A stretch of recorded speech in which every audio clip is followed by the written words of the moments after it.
अस्सलाम वालेकुम। बदलता पाकिस्तान के साथ मैं हूं हबीब अकरम। हमारे इस प्रोग्राम का मौजू है आज कश्मीर की सूरत हाल क्या है। मेरे बाएं तरफ बैठे हैं जनाब ब्रिगेडियर हामिद सईद साहब, शमशाद अहमद ख़ान साहब और अशरफ कुरैशी साहब। ये उस नस्ल से ताल्लुक़ रखते हैं जिन्होंने कश्मीर के हवाले से जंगें भी लड़ी, प्लानिंग भी की, शिकस्त भी खाई और फ़तह भी हासिल की, खा वो महाज सफारती था, सियासी था या फ़ौजी था। और मेरे दाएं तरफ मौजूद है वो नस्ल जिसे आइंदा कश्मीर के मसले का सामना है, एक ऐसे मसले की सूरत में जिस पर हम 4 जंगें भारत के साथ लड़ चुके हैं और बहुत सारे मिली नगमे, तराने, जज्बे हमने कश्मीर के नाम पर परवान चढ़ाए हैं। और इस नस्ल को कश्मीर का मसला एक पेचीदा सूरत में पेश होने जा रहा है। सवाल ये करेंगे, जवाब ये देंगे, लेकिन इस मसले की मुबादियात से आगाह करने के लिए सबसे पहले मैं हामिद सईद साहब से दरख्वास्त करूँगा। हामिद सईद साहब, कश्मीर के मसले की आज तक की जो फ़ौजी नवीयत है जी, वो क्या रही और कहाँ पर हमारी कमज़ोरियाँ रही? पहली जो कश्मीर की आज़ादी के लिए जंग लड़ी गई वो तो 1948 में आपके इल्म में सबके है, और उसमें ज़्यादातर पाकिस्तान के रेगुलर आर्मी की बजाय इर्रेगुलर फोर्सेस थी, मुजाहिदीन थे और ट्राइबल लश्कर्स थे जिन्होंने उस जंग में हिस्सा लिया, और खुशकिस्मती से उन्हें कामयाबी पे कामयाबी मिलती चली गई।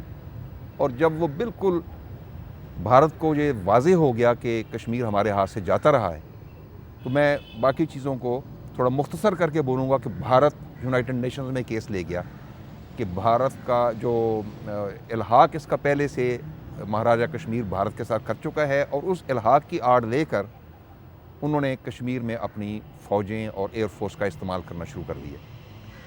ये ऑपरेशन जो कि सरासर पाकिस्तानी हक़ में जा रहा था, उस वक्त अगर पाकिस्तान यूनाइटेड नेशंस में ये करारदाद बाज़ शराइत के साथ मनवाता तो शायद कुछ इम्कानात रहते, लेकिन मैं ये भी नहीं कहूँगा कि वो जो शराइत थी वो कम थी।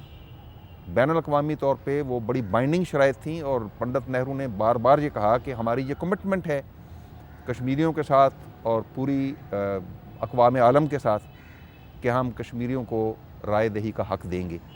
लेकिन जैसे जैसे वक्त गुजरता गया, भारत इस मुआहदे से फिसलता चला गया और उन्होंने हर बार कोई ना कोई नया जवाब लेकिन हमारी फ़ौजी इंटरवेंशंस भी तो रही। जी नहीं, फ़ौजी इंटरवेंशन 48 वाले जो कश्मीर ऑपरेशन था उसमें बहुत महदूद फ़ौजी इमदाद थी, लेकिन बेसिकली मुजाहिदीन लश्कर्स का वो काम था। लेकिन operation Gibraltar again Pakistan army का ये ब्रेन चाइल्ड था। वो बात की बात, वो सन 65 की बात, वो सन 65 की बात है। मैं उसी तरफ आ रहा हूँ। हाँ, एक तो हमने 48 में इंटरवेंशन की जिसका नतीजा ये था कि हमें आज़ाद कश्मीर, जो मौजूदा आज़ाद कश्मीर जी, 65 में क्या हुआ? मुझे इजाज़त दीजिए जी प्लीज़।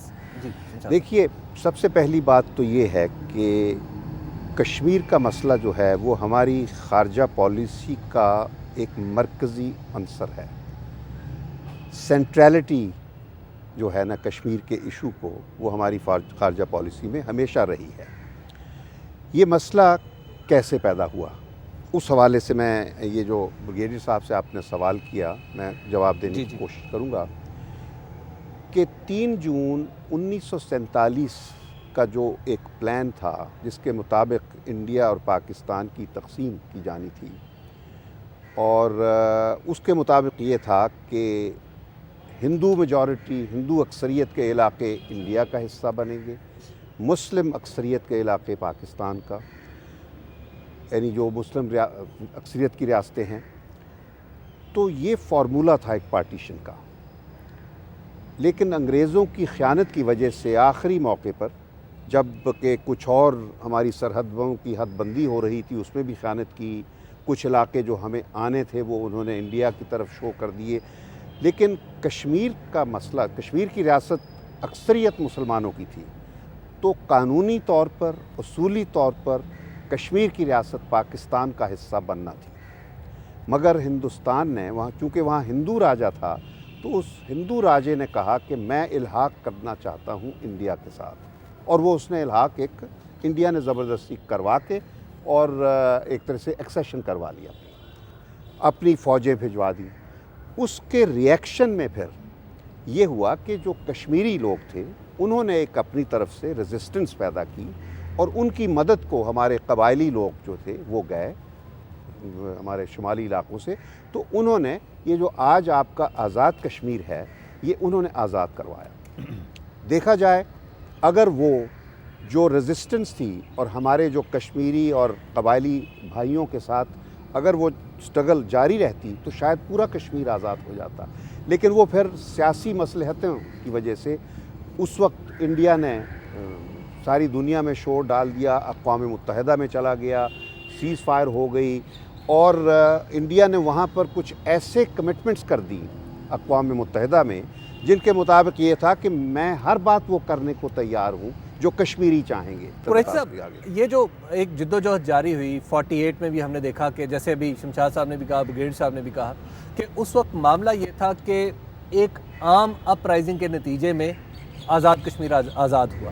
کیا جو 90s میں تحریک چلی تھی آزادی کی، کیا یہ تحریک اور اس تحریک میں کوئی مماثلت ہے؟ سر پہلے میں ذرا ان کی وضاحت کروں تھوڑی، کیونکہ جو میں نے پڑھا ہے کشمیر کے بارے میں وہ آپ خود اس کا حصہ رہے۔ جانتے ہیں۔ وہ جو ایک تو ہے نا قراردادیں، وہ ہم میں سے بہت کم لوگوں نے پڑھی ہیں، اور بحث ہم اس پر کرتے ہیں، بنیاد وہی رکھتے ہیں کہ اقوام متحدہ کی قراردادوں کے تحت ہونا چاہے۔ وہ تو انڈیا کے حق میں جاتی ہیں سر، اگر آپ صحیح پڑھیں گے تو وہ انڈیا کے حق میں جاتی ہیں کہ انڈیا کی فوج رہے گی اور ہماری فوج اور سویلینس وہاں سے نکل آئیں گے، تو اس میں وہ رائے شماری جو ہے وہ کیسے غیر جانبدارانہ ہوگی جب انڈیا کی فوج، یہ ہمارے جو اس وقت کے لیڈر ہیں انہوں نے لکھ کے دیا ہے۔ لیکن جو اپ رائزنگ ہے، اپ رائزنگ خاص طور پر 90s میں آئی، جی اس میں کیا صورتحال تھی؟ اس میں اور 48 میں کیا مماثلت ہے؟ وہ تو نہیں، اس کی مماثلت اس لیے نہیں ہے کہ اس میں قبائل گئے تھے 47 میں، اور وہ قبائل وہی ہیں جو آج طالبان ہیں، اسی علاقے سے گئے تھے۔ لیکن 93 کی جو 90s کی جو ہے وہ تو کشمیریوں کی اپنی اپرائزنگ تھی، اور میں نے ایک پیمانہ رکھا تھا، ہر چیز کا ایک پیمانہ انڈیکیشن ہوتی ہے کہ اگر اپنی ایک ماں خود کشمیری ماں بھیجے گی اپنے بیٹے کو شہادت کے لیے یا وطن کی آزادی کے لیے، میں وہ موڑ دیکھنا چاہتا تھا، اور وہ اس میں مجھے بالکل نظر آیا۔ ماؤں نے اپنے بچوں کو بھیجا یہاں کہ یہاں سے امداد حاصل کر کے، جیسے ہم دعویٰ کرتے ہیں اخلاق کی، وہ امداد لے کے وہ آ جائیں اور تحریک کامیاب ہو، کیونکہ آپ کی مدد حمایت بہت ضروری ہے۔ وہ جو آپ کہتے ہیں اخلاقی وغیرہ وہ ہمیں بہت ضرورت ہے، بلکہ آپ کی نہیں پوری دنیا کی، پوری دنیا کے لوگ ہمارے حق میں ہوں گے تو انڈیا جھک جائے گا۔ ایک وقفے پر جانے سے پہلے بریگیڈیئر حامد سید صاحب، میں آپ سے پوچھنا چاہوں گا کہ خاص طور پر جو 65 میں آپریشن جبرالٹر، جی، کیا وہ ہماری ناکامی تھی، کامیابی تھی؟ اس کی وجہ سے ہم نے جو پولیٹیکل مقاصد طے کیے تھے کیا وہ حاصل کیے؟ بالکل واضح ہے کہ پاکستان کا اگر تو مقصد تھا کہ وہ کشمیری جنگ کو دوبارہ لوگوں میں وہ جذبہ بیدار کر دے اور اپنے کچھ ٹروپس وہاں بھجوا کے